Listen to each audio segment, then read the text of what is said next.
Salut le renard des surfaces, c'est Fox in the Box, la chaîne qui décortique le foot avec passion et précision.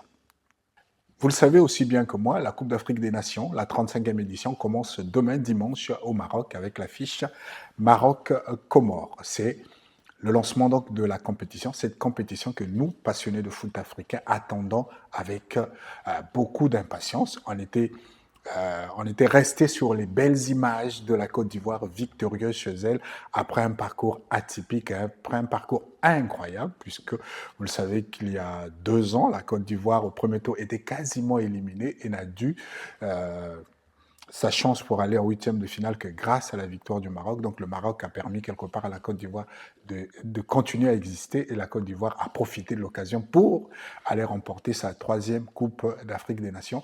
On était resté sur ces images, ces belles images, mais aussi dans les gradins et dans les rues d'Abidjan où beaucoup de gens ont fait la fête. Et pour cette nouvelle édition, donc, on espère également la même ambiance, on espère également le même engouement, surtout le même spectacle sur l'ère des Jeux. Alors, 24 pays participent donc à cette 35e édition de la Coupe d'Afrique des Nations, repartie donc, comme vous le savez, en 6 poules de 4. Nous aurons donc les 2 premiers de chaque poule qualifiés, puisque les meilleurs quatrièmes pour avoir 16 équipes qui seront en huitième de finale, et puis quart de finale, ensuite demi, et bien sûr la finale. Et parmi les 24, il y a des équipes qui sont qualifiées pour la Coupe du Monde. Donc, outre le Ghana et le Cap-Vert qui ne sont pas qualifiés pour la Coupe d'Afrique des Nations, mais qui sont qualifiés pour la Coupe du Monde. Donc, la quasi-totalité des pays qualifiés pour la Coupe du Monde qui représenteront l'Afrique pour la Coupe du Monde seront là. Et également la RDC qui va jouer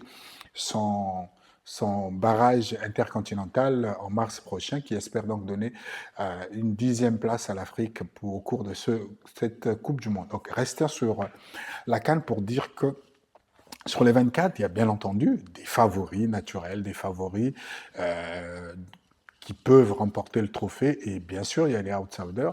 Et parmi les favoris, bien entendu, le premier nom qui arrive, c'est le Maroc, le pays organisateur. C'est pas seulement en tant que pays organisateur que le Maroc vient dans ma liste des favoris, c'est parce que le Maroc, en ce moment, c'est la meilleure équipe africaine. C'est la première équipe en ce qui concerne le classement FIFA. Et le Maroc sort d'une très belle Coupe du Monde il y a 2 ans, 3 ans pratiquement. Le Maroc est arrivé en demi-finale, fini quatrième de la Coupe du Monde. Mais non seulement ça, mais le Maroc également, dans la catégorie de jeunes, a été champion du monde, U20. Et le Maroc vient de remporter la Coupe arabe. Ça montre que le Maroc a une très bonne génération. Donc, en jouant à domicile également, je place automatiquement le Maroc en tête. Et le temps se fait aussi long du côté de Rabat, puisque le Maroc n'a remporté qu'une Coupe d'Afrique des Nations. C'était en 1976. Donc, le temps se fait long. Ça fait plus de 40 ans, pratiquement 50 ans si on se projette déjà pour 2026, donc l'armoire est poussiéreuse, il faut le dépoussiérer pour les Marocains, puisque depuis la finale perdue face à la Tunisie en 2024, et en 2004, le Maroc n'a plus jamais atteint ce niveau de la compétition. Donc ce sera l'occasion pour les Marocains d'inscrire pour la deuxième fois leur nom au palmarès de la Coupe d'Afrique des Nations. Et après le Maroc, mon deuxième favori, c'est tout naturellement l'Égypte. L'Égypte qui est le pays le plus titré de la compétition, avec 7 titres. Et l'Égypte également a envie de renouer au titre, puisque depuis le triplé 2006, 2008 et 2010, l'Égypte n'a plus jamais gagné la Coupe d'Afrique des Nations. Pourtant, l'Égypte avait joué 2 finales, entre-temps perdu face au Cameroun en 2017 et face au Sénégal en 2021. Donc le temps se fait lent également du côté de Caire. Et le troisième favori, c'est l'Algérie qui a réalisé une bonne campagne éliminatoire qui, à mon avis, également a une revanche à donner à ses supporters, puisque l'Algérie, vous savez, a été ridicule lors de la dernière Coupe d'Afrique des Nations et également a été éliminée de façon incroyable pendant les éliminatoires de la dernière Coupe du Monde, éliminée par le Cameroun grâce à un but de Karl Toko Ekambi qui a fait perdre un peu la boule à beaucoup d'Algériens qui ont réalisé de façon pas bien sur les réseaux. Alors, l'autre favori, pour moi, c'est bien entendu la Côte d'Ivoire, la Côte d'Ivoire, pays tenant du titre, qui a envie également de garder son trophée, puisque la Côte d'Ivoire aussi a une très bonne génération.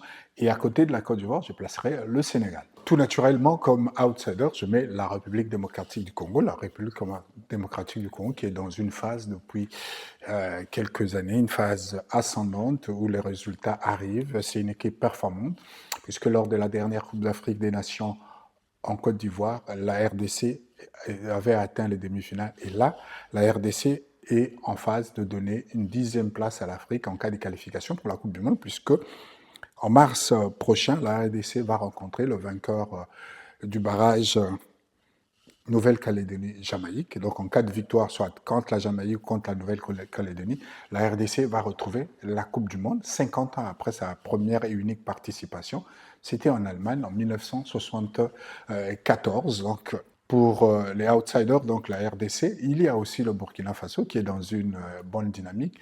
Et pour le reste, j'espère assister à des surprises, puisque la Coupe d'Afrique des Nations, c'est aussi le lieu des surprises, tant sur le plan collectif que sur le plan individuel. On attend bien sûr des stars connues comme Mohamed Salah, comme Marmouche, comme Achraf Hakimi, le meilleur joueur africain du moment, mais également des surprises qui peuvent arriver et je suis impatient de commencer donc à suivre cette 35e édition de la Coupe d'Afrique des Nations. Comme je le rappelais tout à l'heure, commence demain à Rabat avec le match Maroc-Comores. Comment les Comoriens vont réagir, comment les Marocains vont réagir, on le saura également. Et demain, on fera une vidéo pour donner les premières indications de cette Coupe d'Afrique des Nations, à commencer par la cérémonie d'ouverture, mais aussi le premier match. Donc, je vous rappelle les groupes pour terminer.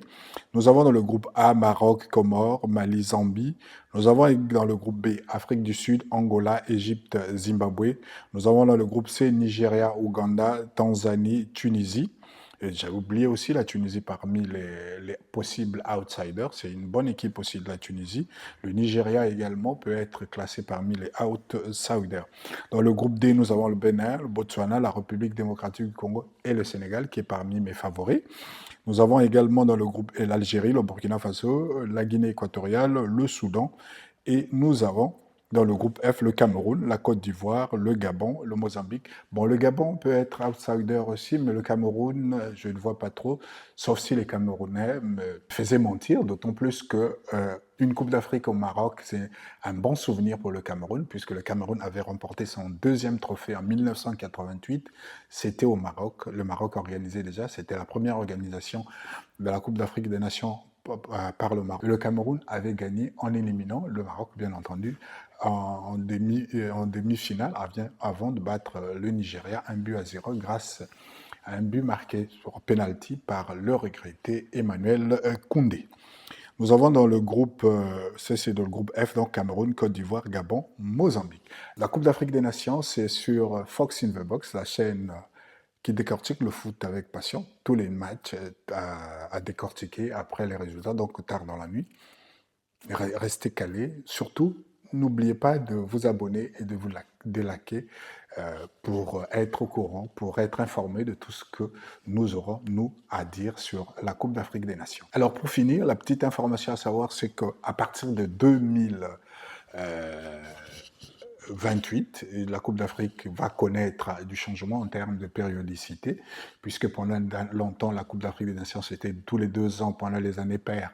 Ensuite, on est passé à tous les 2 ans pendant les années impaires. Ça va être tous les 4 ans, donc comme la Coupe du Monde, comme l'Euro. On est un peu déçus de voir que la Coupe du Monde va s'aligner et la Coupe d'Afrique, pour des besoins de calendrier, pour le besoin de satisfaire un certain nombre de personnes, oublie sa quintessence, oublie ce qui fait sa particularité, c'est que c'est tous les 2 ans, nous, Africains, nous étions habitués à ces rythmes et c'est ça qui nous plaisait. Et on voit qu'avec l'évolution, que beaucoup de gens essaient de militer pour que qui n'ont pas de respect, non seulement pour le foot africain, mais surtout pour cette compétition, et c'est par tous les moyens de mettre au pas cette compétition, puisque beaucoup de grands clubs pendant la Coupe d'Afrique des Nations sont pénalisés parce que la plupart des joueurs africains qui évoluent sur la scène internationale, sur la scène européenne notamment, viennent en Afrique pour jouer la compétition et ça porte préjudice. Et les grandes équipes sont en train de militer pour mettre la Coupe d'Afrique des Nations un peu au pas pour que la Coupe d'Afrique des Nations s'aligne un peu dans le calendrier européen pour, comme toujours, profiter aux clubs et non aux sélections et aux passionnés que nous sommes. Alors toujours dans cette mouvance-là de vouloir un peu rabaisser la Coupe d'Afrique des Nations au profit des grands clubs, a donné la possibilité aux clubs de libérer leurs joueurs le plus tard possible, alors qu'il y avait un délai où les joueurs devaient être libérés pour leur permettre de rentrer, d'aller en sélection et de pouvoir participer à une préparation. Donc, il faudrait à ce moment que la Confédération africaine de football, qui organise la Coupe d'Afrique des Nations, se montre intransigeante pour certaines questions, mais là, sur la périodicité, tous les 4 ans, ce qui va faire que la Coupe d'Afrique des Nations va s'aligner avec l'Euro, et on voit à quel moment ça va être organisé. Est-ce que c'est la même période, ou un mois avant, qui en premier, qui en deuxième, donc on saura dans les prochains jours. Vous serez donc informé de l'évolution de cette information.